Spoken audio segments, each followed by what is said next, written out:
তুমি কি কখনো ভেবেছ কেন আমরা প্রতিটি নামাজের রাকাতে বারবার একই সূরা সূরা ফাতিহা পড়ি?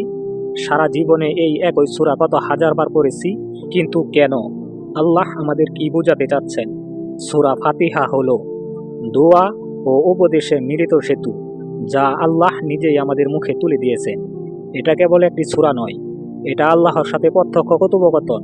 রাসূল সাল্লাল্লাহু আলাইহি ওয়াসাল্লাম বলছেন, যে নামাজে ফাতিহা নেই তা অসম্পূর্ণ। সহিহ মুসলিম।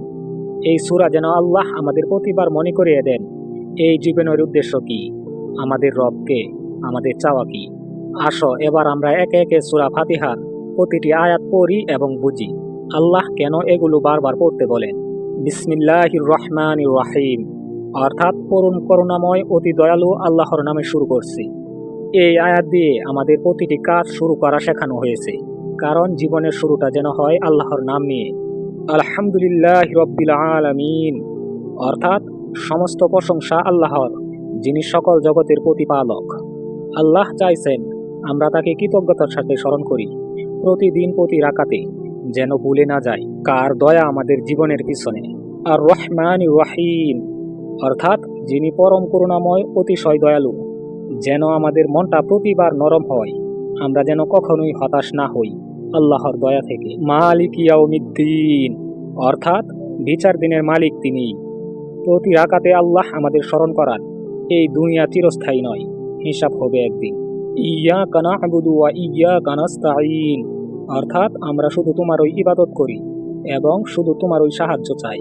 আমাদের আত্মাকে আবারও এক পথে ফিরিয়ে আনা, শুধু আল্লাহর জন্য, জীবন শুধু তার কাছে সাহায্য চাওয়া। ইহদিনাস সিরাতাল মুস্তাকিম, অর্থাৎ আমাদের সরল পথ দেখাও। প্রতিবার নামাজে আমরা আল্লাহকে বলি, হে আল্লাহ, আমায় পথভ্রষ্ট হতে দিও না, তুমি পথ দেখাও, আমি নিজে কিছুই না। সিরাতাল্লাযীনা আন'আমতা আলাইহিম, অর্থাৎ সেই সব লোকদের পথ যাদের তুমি নিয়ামত দিয়েছো, যেন আমরা বুঝি ভালো বান্দারা কিভাবে চলেছে, আমরাও সে পথ চাই।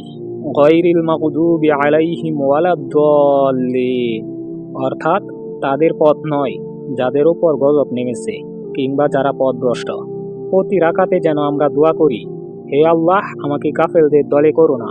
এখন বুঝো, এই সূরা কেবল মুখস্থ করার জন্য নয়, বরং প্রতিবার পড়ে নিজেকে পরিশুদ্ধ করার জন্য। আল্লাহ চাইছেন আমরা দিনরাত তার প্রতি ফিরে আসি। তাই এই সূরা শুধু মুখে পড়া নয়, বরং হৃদয়ে গেঁথে ফেলা জরুরি। এটাই আমাদের জীবনের গাইডলাইন।